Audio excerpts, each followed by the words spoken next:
പിതാവിൻ്റെയും പുത്രൻ്റെയും പരിശുദ്ധാത്മാവിൻ്റെയും നാമത്തിൽ ആമേൻ.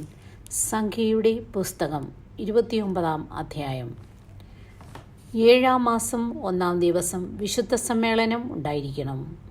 അന്ന് ശ്രമകരമായ ജോലിയൊന്നും ചെയ്യരുത്. അത് നിങ്ങൾക്ക് കാഹളം മുഴക്കാനുള്ള ദിവസമാകുന്നു. കർത്താവിൻ്റെ മുമ്പിൽ പരിമളം പരത്തുന്ന ദഹനബലിയായി ഒരു കാളക്കുട്ടി, ഒരു മുട്ടാട്, 1 വയസ്സുള്ള 7 ആൺചെമ്പരിയാടുകൾ ഇവ അർപ്പിക്കണം.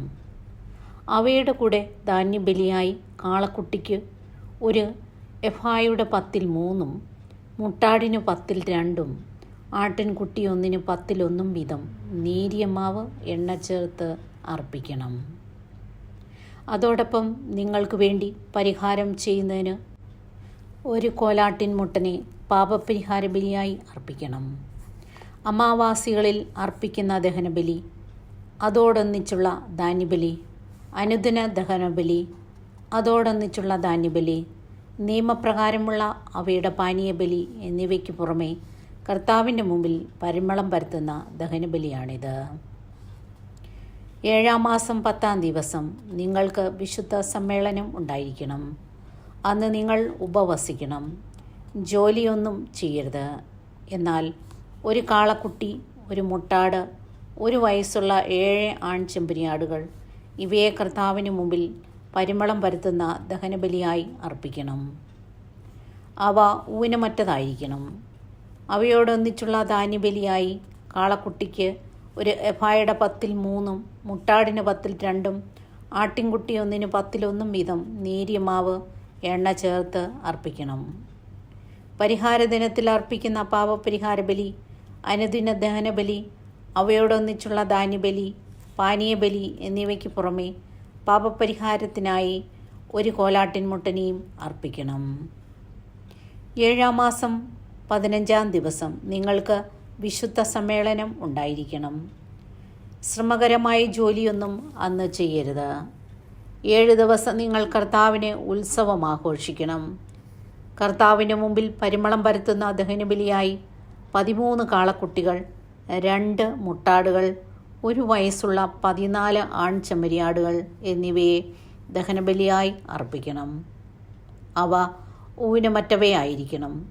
അവയോടൊന്നിച്ചുള്ള ധാന്യബലിയായി കാളക്കുട്ടി 1 ഒരു എഫായുടെ 10 3, മുട്ടാട് 1 10 2, ആട്ടിൻകുട്ടി 1 10 1 വീതം നേരിയ മാവ് എണ്ണ ചേർത്ത് അർപ്പിക്കണം.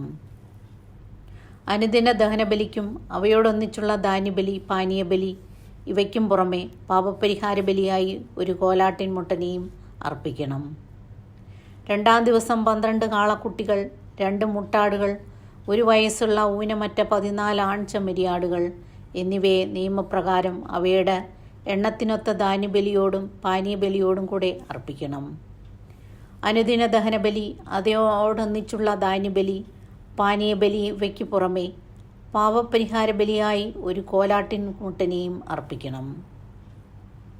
3 ദിവസം 11 കാള, 2 മുട്ടാട്, 1 വയസ്സുള്ള ഊനമറ്റ 14 ആൺചെമ്മരിയാടുകൾ എന്നിവയെ നിയമപ്രകാരം അവയുടെ എണ്ണത്തിനൊത്ത ധാന്യബലിയോടും പാനീയബലിയോടും കൂടെ അർപ്പിക്കണം.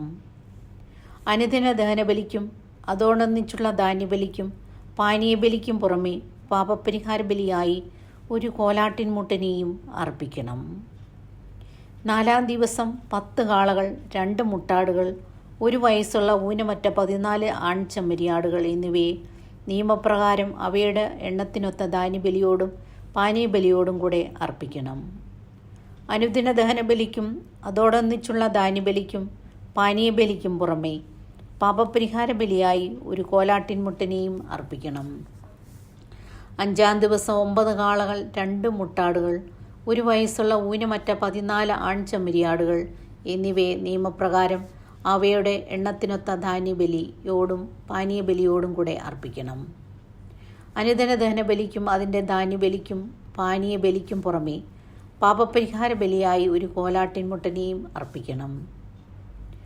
6 ദിവസം 8 കാളകൾ, 2 മുട്ടാടുകൾ, 1 വയസ്സുള്ള ഊനമറ്റ 14 ആൺചെമ്മരിയാടുകൾ എന്നിവയെ നിയമപ്രകാരം അവയുടെ എണ്ണത്തിനൊത്ത ധാന്യബലിയോടും പാനീയബലിയോടും കൂടെ അർപ്പിക്കണം. അനുദിന ദഹനബലിക്കും അതിൻ്റെ ധാന്യബലിക്കും പാനീയബലിക്കും പുറമെ പാപപരിഹാര ബലിയായി ഒരു കോലാട്ടിൻമുട്ടനെയും അർപ്പിക്കണം. 7-ാം ദിവസം 7 കാളകൾ, 2 മുട്ടാടുകൾ, 1 വയസ്സുള്ള ഊനമറ്റ 14 ആൺചെമ്മരിയാടുകൾ എന്നിവയെ നിയമപ്രകാരം അവയുടെ എണ്ണത്തിനൊത്ത ധാന്യബലിയോടും പാനീയബലിയോടും കൂടെ അർപ്പിക്കണം. അനുദിന ദഹനബലിക്കും അതിൻ്റെ ധാന്യബലിക്കും പാനീയബലിക്കും പുറമെ പാപപരിഹാര ബലിയായി ഒരു കോലാട്ടിൻമുട്ടനെയും അർപ്പിക്കണം. 8-ാം ദിവസം നിങ്ങൾക്ക് വിശുദ്ധ സമ്മേളനം ഉണ്ടായിരിക്കണം. ശ്രമകരമായ ജോലിയൊന്നും അന്ന് ചെയ്യരുത്. കർത്താവിൻ്റെ മുമ്പിൽ പരിമളം പരത്തുന്ന ദഹനബലിയായി 1 കാളയെയും 1 മുട്ടാടിനെയും 1 വയസ്സുള്ള ഊനമറ്റ 7 ആൺചെമ്മരിയാടുകളെയും അർപ്പിക്കണം. നിയമപ്രകാരം അവയുടെ എണ്ണം അനുസരിച്ച് ധാന്യബലിയും പാനീയബലിയും അർപ്പിക്കണം. അനുദിന ദഹനബലിക്കും അതിൻ്റെ ധാന്യബലിക്കും പാനീയബലിക്കും പുറമെ പാപപരിഹാര ബലിയായി ഒരു കോലാട്ടിൻമുട്ടനെയും അർപ്പിക്കണം. നേർച്ചകളും സ്വാഭിഷ്ട കാഴ്ചകളുമായി നിങ്ങൾ സമർപ്പിക്കുന്ന ദഹനബലികൾ, ധാന്യബലികൾ, പാനീയബലികൾ എന്നിവയ്ക്ക് പുറമെ നിർദ്ദിഷ്ടമായ ഉത്സവ ദിനങ്ങളിൽ ഇവയും കർത്താവിന് അർപ്പിക്കണം. കർത്താവ് കൽപ്പിച്ചതെല്ലാം മോശ ഇസ്രായേൽ ജനത്തോട് പറഞ്ഞു. നമ്മുടെ ദൈവമായ കർത്താവിന് സ്തുതി.